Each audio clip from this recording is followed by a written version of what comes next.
Salut, c'est Gab, j'espère que vous allez bien. Aujourd'hui, on se retrouve dans un élevage de raies d'eau douce du genre Potamotrigon et du coup, c'est des Jabuti. On va voir un peu tout ça en détail un petit peu plus tard. Ce que je vous propose aujourd'hui, c'est du coup que vous veniez avec moi, qu'on voit la différente taille des animaux, que vous puissiez voir la croissance, la méthode de reproduction, que je vous explique tout ce que je peux savoir sur ces animaux. Je remercie énormément Jean-Jacques d'accepter de m'accueillir parce que ça fait quelques jours que je suis là et il a pu du coup m'en apprendre énormément sur ces animaux. Il ne veut pas apparaître en vidéo. Je vous retransmets donc le savoir qu'il a pu me donner et vous allez voir que finalement tout ce qui est raid d'eau douce, on a des mythes et des informations qui peuvent être assez erronées. On va prendre le temps d'en parler aujourd'hui ensemble.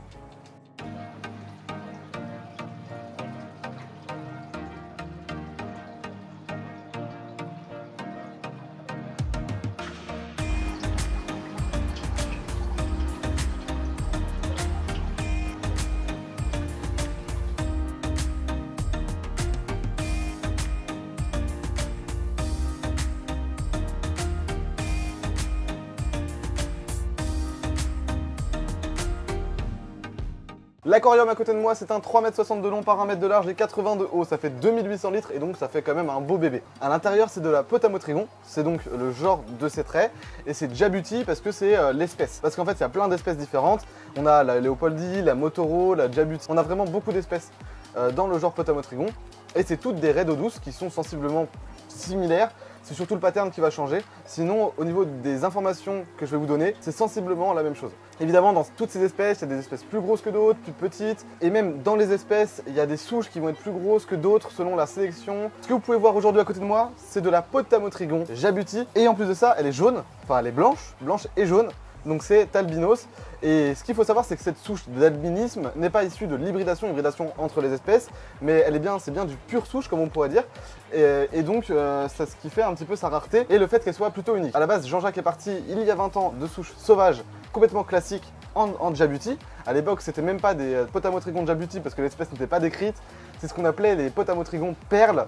Donc aujourd'hui ça a changé, on a pu les décrire et donc on sait que c'est des Jabuti. Et en fait la chance a fait qu'il a pu, après quelques années, obtenir la première albinos perle jaune, ce qui a fait que c'était quelque chose d'incroyable et qu'aujourd'hui il en a fait clairement, il a quasiment que ça. Vous allez voir quand on va se balader dans la pièce. Sa souche s'est retrouvée diffusée partout dans le monde, il a pu expédier en Asie, dans toute l'Europe et c'est ce qui a fait que c'était assez exceptionnel. Donc à l'époque quand les premières sont arrivées, 2012 je crois de mémoire, où je vous mettrai la date ici pour pas vous dire de bêtises, c'était incroyable et il a très vite réussi à les céder dans d'autres pays et il se les arrachait. En fait c'était des espèces qui étaient toutes nouvelles, donc les prix grimpaient énormément. Aujourd'hui l'albinos qu'on pourra retrouver, il y en a plein de souches différentes parce que ça a été c'est devenu plus commun, les éleveurs ont commencé à les reproduire, à les croiser et faire de l'hybridation. Donc en fait on a de l'albinos qui peut être hybride, on a de l'albinos qui peut être pure souche, c'est assez rare du pure souche parce que souvent elles sont croisées avec d'autres espèces. Mais ici on est vraiment sur du pure souche et c'est important de le préciser. Il y a aussi quelques hybrides, dans un bac que je vous montrerai après il y a pas mal d'hybrides parce qu'il essaye aussi des petites choses. Et également, sans raison spécifique, la Jabuti de chez Jean-Jacques est assez petite. Et on en reparlera un petit peu plus après, mais par rapport aux autres souches, par exemple la Black Diamond, ça ne conviendra jamais dans les informations de taille d'aquarium que je vais vous donner juste après. Parce que cette souche-là peut faire jusqu'à 40 cm de diamètre de disque et va faire souvent entre 30 et 40.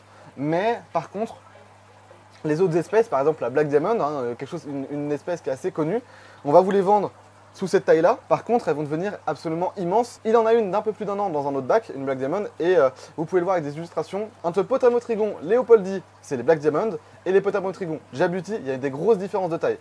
Chez les Léopoldie Black Diamond, à 1 an, elle fait déjà 60 cm de disque, elle pourra faire 90 cm à taille adulte, c'est absolument énorme, et même dans un 2000 litres, ça commence à faire très gros. Et c'est pas adapté à un aquarium de 2000 litres. Par contre, pour la souche de Jean-Jacques, qui fait jusqu'à 40 cm de disque, vous le voyez, les aquariums font 2800 litres, enfin l'aquarium à côté de moi fait 2800 litres, et la taille n'est absolument pas énorme par rapport à la taille du bac. C'est-à-dire qu'on n'est pas dans des conditions où l'animal va être dans de mauvaises conditions, ou mal maintenu, etc. Il a son bon espace de nage. Quand je parle de taille, c'est évidemment juste de disque. On ne compte pas la taille de la queue avec. Et donc du coup, il faut bien prendre en compte que selon l'espèce, la souche, etc., tout pourra changer au niveau de la maintenance. Clairement, si vous voulez de la Black Diamond, donc la plus connue, la plus réputée en ce moment, ce ne sera pas dans un bac de 2000 litres, il faudra des bassins limite de plusieurs milliers de litres. Donc ces Potamotrigons vont aussi énormément apprécier d'avoir de l'espace de nage. Donc il ne faut pas avoir un bac qui soit forcément carré, parce qu'on pourrait se dire un bac carré c'est bien, parce que la largeur va être importante et la longueur va être aussi importante, donc c'est pas mal. Mais finalement c'est pas forcément le mieux. L'optimal c'est vraiment d'avoir une largeur d'au moins 1 mètre pour la souche de Jean-Jacques, parce qu'elles ne sont pas spécialement énormes. C'est un comportement très intéressant à observer, c'est vif, c'est toujours actif, que ce soit de nuit ou jour. Donc ça a vraiment toute une valeur dans un aquarium et quand on peut se le permettre, ça peut être intéressant. Ces animaux sont relativement dangereux et il faudra surtout pas l'oublier. Elles sont soumises à certificat de capacité en France, en Belgique elles ne le sont pas. Donc si vous êtes belge, vous pouvez en maintenir sans souci. Mais par contre, je tiens à rappeler un gros point important, c'est qu'en fait, leur dard peut être mortel pour un enfant ou pour quelqu'un de fragile. Le venin en plus est très répandu. Si vous vous coupez et que vous touchez l'arrêt sans même vous faire piquer, mais juste toucher la peau de l'arrêt, vous pouvez être contaminé par ce venin. Les toxines sont sur toutes les molécules de la peau, y compris le dard du coup. Il faut savoir que si vous vous faites piquer, c'est pas comme les raies d'eau de mer. Si une raie d'eau de mer, ça peut être très peu dangereux pour certaines espèces. Les raies d'eau douce, le genre Potamotrigon en eau douce, est plus dangereux que des raies d'eau de mer. Et ça, faut le savoir.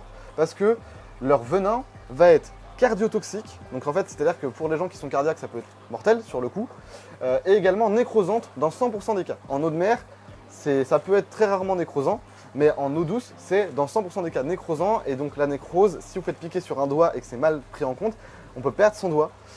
Sur un membre c'est pareil, sur un bras, sur un pied ou autre. Il n'y a pas d'antivenin, donc la seule chose qu'on peut faire c'est la mettre sous l'eau parce que la molécule, enfin le venin est thermosensible, donc en le mettant sous l'eau chaude, sans s'ébouillanter évidemment, on va pouvoir tuer cette molécule. Mais c'est la seule solution qu'on a aujourd'hui et il n'y a pas d'autre traitement. En plus de ça, une piqûre est accompagnée de fièvre, de sueur froide et plein d'effets indésirables qu'il faut vraiment éviter. C'est pour ça que quand on a ce genre d'animaux, il faut prendre en compte qu'il y a un vrai danger et qu'il ne faut vraiment pas se faire piquer. Maintenant, je vous emmène avec moi. On va aller voir en détail la maintenance de ces animaux, qui est un petit peu spécifique, mais qui est plutôt simple finalement à partir du moment où on fait bien les choses. Donc on est parti. On va faire un petit tour ensemble pour voir comment la pièce est aménagée, parce que voilà, vous allez voir que c'est assez incroyable. Donc juste ici, on a le bac de 3,60 m. Derrière moi, on a un bac de 2,30 m de mémoire, je crois. Donc c'est un peu plus de 2000 litres. Donc 3,60 m, 2800 litres. Celui-ci, plus de 2000 litres. Et le dernier bac sera juste là. Et il fait aussi plus de 2000 litres. Donc tous les bacs sont faits à peu près de la même façon. D'abord au niveau du scape, c'est simplement des racines, des roches. On peut le voir, c'est très simple au niveau, au niveau du scape. Mais par contre, ce qui est vraiment mis en valeur, c'est les animaux. La première chose pour mettre en valeur ces animaux, c'est tout simplement le sol, parce que vu que c'est de l'albinos, il a mis un sol sombre, et du coup les poissons ressortent vraiment très bien. Et puis regardez la majestuosité de ces animaux. Quand ils se déplacent, c'est vraiment magnifique. Et dans ce bac là, on a aussi beaucoup de substrat. Il y a 5 à 10 cm d'épaisseur de substrat. Et ce substrat, c'est pas n'importe quoi. On peut pas mettre du simple sable de Loire ou du sable très commun comme on retrouve en animalerie généralement. Ici, c'est des microbilles. Et l'intérêt d'avoir des microbilles, c'est tout simplement que les animaux ne vont pas se blesser. Encore plus les albinos. Les albinos sont assez fragiles au niveau de la peau. Et donc du coup, si on mettait du sable de Loire, ils risqueraient de se couper, de se créer des micro-coupures en fait en boucle. Et ce serait vraiment pas top. Parce que c'est des animaux qui peuvent s'enfuir quasiment entièrement. Si on leur laisse la possibilité, en cas de stress et autres, elles vont venir s'enfuir mais complètement entièrement quoi. C'est-à-dire qu'elles vont avoir plus que les yeux de sortie. Et pour les deviner, ça commence à devenir compliqué après. Au niveau du substrat, il faut donc vraiment partir sur un sol de microbilles. Donc je vous mettrai en description le type de sable qu'utilise Jean-Jacques, parce que c'est vraiment particulièrement adapté aux raies d'eau douce. Maintenant, il faut savoir qu'il y a plein de petits bacs ici là. Et en fait, il en a mis énormément. Il y en a aussi par là, il y en a aussi dans le coin là-bas. Dans tous les bacs, il y en a. Là, on en a encore 2. Et en fait, ces bacs-là, c'est pas n'importe quel bac, c'est des bacs qui servent à la reproduction. Parce qu'en fait, Jean-Jacques a finalement peu d'aquarium, mais par contre, il réussit extrêmement bien la reproduction. Et c'est ce qui fait qu'il a réussi à diffuser autant d'albinos. C'est tout simplement parce qu'en fait, il a réussi quelque chose de très fort. Et en France, où ils sont... alors, je voyais avec lui ça, mais... Il y en a d'autres éleveurs qui réussissent à faire de la reproduction, mais en si grande quantité, c'est vrai que Jean-Jacques est particulièrement bon. On va faire le tour ensemble, mais on va juste regarder ce bac là, parce que dans les autres bacs c'est pareil, mais si on regarde juste le 3,60 m qu'il y a derrière moi, on en a une ici qui est pleine, donc je vous montrerai après en plus en détail comment on fait pour voir. Et il y en a une autre, donc là quand elles sont à ce niveau là, c'est qu'elles ont un bon temps de gestation, parce que là elle est bien gonflée, donc ça fait déjà un bon moment qu'elle est pleine. Et il y en a une autre qui est extrêmement pleine aussi, donc là c'est la plus grosse femelle albinos qu'il a. Et si on regarde bien, vous pouvez remarquer qu'en fait le dos, l'arrière, est très gonflé. Et en fait, elle est tout simplement pleine aussi. Donc il y a déjà 2 portées qui vont arriver, il y en a une troisième qui est dans ce bac là aussi, je ne sais pas où elle est. Dans ce bac là, il y a déjà 3 femelles sûres qui sont prêtes à accoucher. Parce que oui, elles vont pas pondre, hein, les petits naissent directement entièrement formés. Les petits qui sont juste ici, ils viennent juste de naître, donc ils sont encore tout petits, ils sont du 10 décembre. Et ils vont relativement vite grossir. Vous allez voir, la maturité sexuelle arrive au bout de 2 ans environ, 2 à 3 ans. Tout dépend des spécimens en question, mais généralement c'est de 2 à 3 ans la maturité sexuelle. Et donc vous voyez, il a de très grosses réussites en reproduction. Il y a déjà juste ici du 10, il y a encore 3 portées qui vont arriver là. Si on va dans ce bac là, il y a encore un bac avec plein de bébés qui sont nés d'il y a un petit moment déjà maintenant. Aujourd'hui, Jean-Jacques est complètement submergé par les animaux parce que vous le voyez, il a des petits partout et les reproductions réussissent extrêmement bien. Il est même obligé d'isoler des animaux quasi adultes, comme par exemple ce joli mâle qui est juste ici. Il est obligé de l'isoler parce qu'il a déjà trop de mâles dans son bac en fait. Donc après, on a aussi des petits ici. Voilà, il y a encore des petits là. Il y en a d'autres ici. Il y en a en bas. Je vais vous montrer dans un bac de quarantaine. Là, c'est les petits qui ont 6 mois là, ici. Donc vous voyez, il en a encore en quarantaine ici. Si on va un peu plus loin, ouais, c'est un truc de dingue, c'est un truc de dingue. Si on va dans ce bac là, il y en a encore. Donc là, il y en a encore 2 petits. Et puis là, il y en a encore plein. Voilà. C'est un truc de malade comment il réussit la reproduction. Ça s'arrête jamais chez lui. Et en fait, le temps de gestation a beau être de plus de 100 jours. Dès que la femelle a pondu, elle se retrouve tout de suite pleine en fait. Et c'est tout simplement incroyable. Même dans ce bac là, il y en a sûrement d'autres en gestation, alors qu'elles sont déjà 3 dedans. Mais c'est juste qu'on ne le remarque pas parce qu'elles ne sont pas suffisamment avancées dans cette gestation justement. Et quand les petits vont naître, pour éviter d'avoir de la prédation, ils vont directement aller se cacher sous les souches et dans le sable en fait. Et donc après, il faudra les retrouver dans le sable, les pêcher et les mettre dans ces petits bacs de grossissement. Également pour éviter la prédation, parce que même sinon elle se ferait directement manger, dans les bacs il a mis des poissons pour faire de la cohabitation, il n'y a pas de souci pour ça, vous pouvez faire des bacs type communautaire ou même des gros bacs biotopes avec des gros monstres dans l'aquarium sans souci. Par contre, pour la cohabitation, il faut bien choisir ces animaux, parce qu'il y en a qui pourraient poser problème.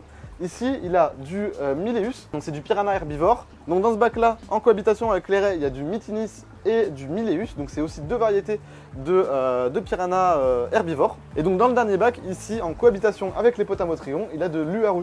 Donc voilà, très bel animal aussi. Moi personnellement, ce que je préfère, mon coup de cœur au niveau de la maintenance, c'est pas les piranhas herbivores quand même.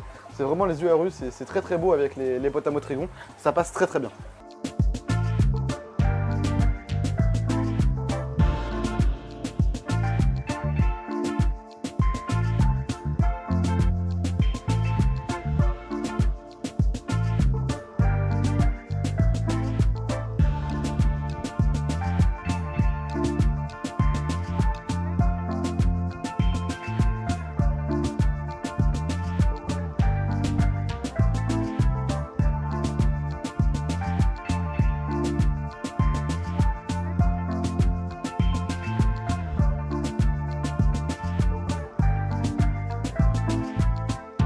Pour vous présenter Jean-Jacques, c'est un ancien vétérinaire qui s'est lancé dans l'aquariophilie il y a maintenant un bon moment et qui en a fait tout simplement sa passion. Pour un éleveur, je pense que c'est un aboutissement réellement d'avoir réussi à obtenir une souche comme ça unique qui se retrouve diffusée dans le monde entier. Il a réussi à faire ça, c'est par chance, mais surtout par bonne maintenance, parce que vous allez voir que pour avoir des animaux aussi gros, aussi pollueurs, tout en réussissant à maintenir un substrat, parce que ça aurait été bien plus simple pour lui d'avoir simplement un bac nu, c'est qu'il a tout simplement un bon système de filtration, un bon entretien et qui fait en sorte d'obtenir les meilleurs paramètres pour ses animaux avec la meilleure maintenance. Il a donc forcément une bonne maintenance et on va parler de la filtration parce que la filtration ça fait plusieurs années qu'il l'a, il s'en occupe même pas tous les ans, il s'en occupe très rarement. Tous les bacs sont donc filtrés par décantation. La première chose, donc l'eau est ici, elle est balancée par des pompes dans l'aquarium et ensuite l'eau va passer par là. En fait ici, ce qu'on voit mal, mais entre le verre, la plaque de verre que vous voyez là et la plaque de verre ici, il y a un tout petit espace. Et en fait, dans cet espace-là, toutes les saletés vont pouvoir rentrer et donc l'eau est récupérée sur toute la hauteur et va venir, toc toc toc toc, par débordement, être récupérée ici. Il y aura donc une première étape de filtration mécanique avec des grosses granulométries avant que l'eau descende dans les bioballs. Il y a toute une grosse partie bioball. Donc dans toutes les parties bioball, l'eau va passer, ça va faire une petite filtration biologique et surtout filtrer aussi les gros déchets. Donc par exemple tous les escargots là, tout ce que vous voyez en noir là, c'est de l'escargot. Ensuite l'eau va passer par le trou de décantation qui est juste en dessous à ce niveau là. Et ça va aller par ce tuyau dans la décantation. Alors on va se retourner pour regarder dans ce bac là. L'eau arrive à ce niveau là et elle va être propagée sur toute cette dalle de verre. Et cette dalle de verre en fait a des fentes. Et l'eau passe par ces fentes-là, elle va être redistribuée dans le perlon, et en fait, regardez-moi comment cette simplicité. Le perlon va vite saturer. Ici, du perlon saturé, ici, du perlon propre. On voit bien la différence, ici, il est bien noir. Et en fait, tout ce qu'il va se faire, c'est que le perlon va saturer, et quand il faudra le changer, on a juste besoin de tirer les bacs, donc c'est des bacs alimentaires, et on va changer le perlon qu'il y a dedans. Et donc en fait, il y a du perlon, des mousses, Ensuite, de la filtration biologique et tout ce qu'il y a. C'est pour ça que c'est très simple et que je vous dis que c'est hyper efficace.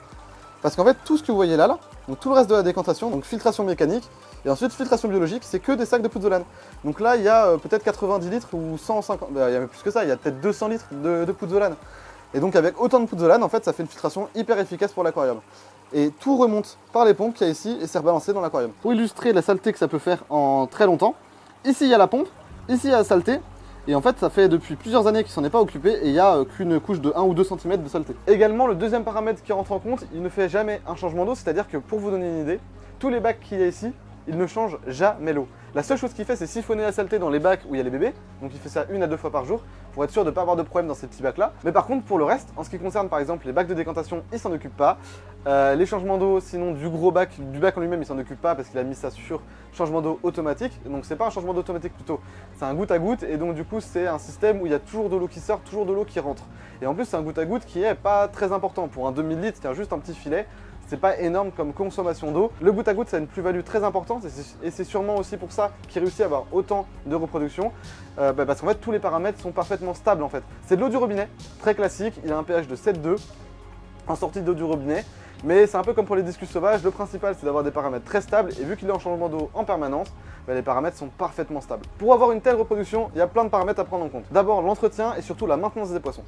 Alors au niveau maintenance, il va mettre 2 mâles par bac. Donc il y a seulement 2 mâles, pas plus de mâles, sinon ils vont se battre entre eux. Et il faut mettre 2 mâles qui s'entendent bien. C'est vraiment du caractère individuel, des fois des mâles peuvent bien s'entendre, des fois pas du tout. Donc il faut vraiment juger en fonction du caractère. Et il va mettre 4 à 6 femelles pour un bac de 2000 litres. Donc en fait ça fait 7 à 8 poissons dans un aquarium de 2000 litres en condition de reproduction. Les poissons, vous voyez, il n'y a aucun souci d'ailleurs. Les potamotrigons, elles passent beaucoup de temps à être en fait les unes sur les autres et à s'entasser comme ça. Moi, il y a un truc qui m'a vraiment étonné, c'est que c'est une fish room où n'importe quel passionné pourrait s'en occuper. Il n'y a pas tant de choses à faire que ça. C'est-à-dire qu'il a tellement bien pensé les choses dès le début que la filtration, il s'en occupe très rarement. Les poissons, enfin les changements d'eau plutôt, pardon, il va jamais en faire quasiment parce que tout est en automatique, à part pour les bacs de grossissement évidemment. Mais tout est bien pensé, il a des éléments dans tous les bacs pour faire les vitres de façon rapide, efficace tous les jours. Il a vraiment tout pensé et l'efficacité est incroyable à tel point qu'il fait de la reproduction d'albinos en grande quantité sans passer trop de temps à s'en occuper et c'est incroyable. Pour la nourriture, c'est très simple. Alors, en question de simplicité, aujourd'hui, il les habitue aux granulés. C'est des granulés pour esturgeon, des granulés de grande marque, très classiques. Parce qu'aujourd'hui, en France, les granulés pour raie d'eau douce ne sont pas diffusés. Vu que c'est des poissons qui sont sous CDC, il n'y a même pas de granulés, en fait, on n'en trouve pas en animalerie. Et même sur Amazon, c'est très compliqué à trouver. Par contre, du coup, il est nourri au granulé, question de simplicité, mais c'est très compliqué d'habituer des raies d'eau douce quand même au granulé, faut passer longtemps à essayer de les forcer tout le temps. Donc avant, il nourrissait beaucoup au congelé, enfin il a toujours nourri au congelé jusqu'à il y a peu de temps pour se simplifier la vie en passant au granulé. Et au congelé, il nourrit avec de la petite friture, des crevettes et des moules. Pour les adultes, c'est le plus efficace. Les granulés, il va les commencer pour les très jeunes poissons. Donc pendant leur première semaine, il va les nourrir jusqu'à 6 fois par jour. Et à partir de quelques semaines, il va les nourrir plus que 3 fois par jour. Donc jusqu'à la taille adulte, 3 fois par jour, ce sera très bien. Au granulé, c'est parfait si vous les habituez au granulé. Il faudra juste prendre le temps de le faire. Sinon, vous pouvez aussi nourrir au congelé ou pourquoi pas faire les deux. Et par contre, pour les adultes, il va nourrir une seule fois par jour. Donc comme je vous ai dit, pour des animaux adultes, il y a peu d'entretien. Si tout est bien pensé, par exemple, donc goutte à goutte, grosse filtration et système de filtration bien adapté. Et en plus de ça, si vous pouvez les habituer au granulé, c'est bête à dire, mais même un distributeur, ça peut convenir pour des adultes. Donc si c'est une fois par jour, franchement, des animaux, si on pense à tout pour faire quelque chose de propre dès le début, qui ne demandent pas beaucoup de temps, qui sont simples à maintenir, qui ne sont pas très fragiles et qui sont juste incroyables. Donc après, il faut vous permettre de pouvoir les avoir parce qu'il faut des gros volumes, etc. Mais c'est super intéressant à observer. Pour savoir si c'est un mâle ou une femelle, il faudra simplement observer les ptérygopodes. Donc si c'est un mâle, il aura 2 ptérygopodes, et si c'est une femelle, il n'en aura pas. Voilà, si vous dites ça, ce sera très simple à différencier. Franchement, c'est très simple à savoir. Il n'y a aucune complexité dans la différenciation mâle et femelle, et des petits, on peut bien voir la différence. Si vous prenez des raies d'eau douce, il faut bien connaître le nombre de mâles et le nombre de femelles qu'on a, parce qu'au niveau confrontation entre les mâles, ça peut être dramatique, donc il faut bien surveiller ça. Si vous êtes un fou comme moi, et que vous êtes capacitaire en France ou alors que vous êtes en Belgique, n'hésitez pas à le contacter en privé. Je vous fais cette petite aparté pour ceux qui sont restés jusqu'ici, parce que c'est des animaux, si vous vous renseignez et vous faites bien les choses, normalement, c'est plutôt simple. Surtout sa souche, je tiens à préciser vraiment la souche de Jean-Jacques. Si vous allez prendre de la Black Diamond, je vous remets une illustration tout de suite, regardez-moi la différence de taille entre ces animaux.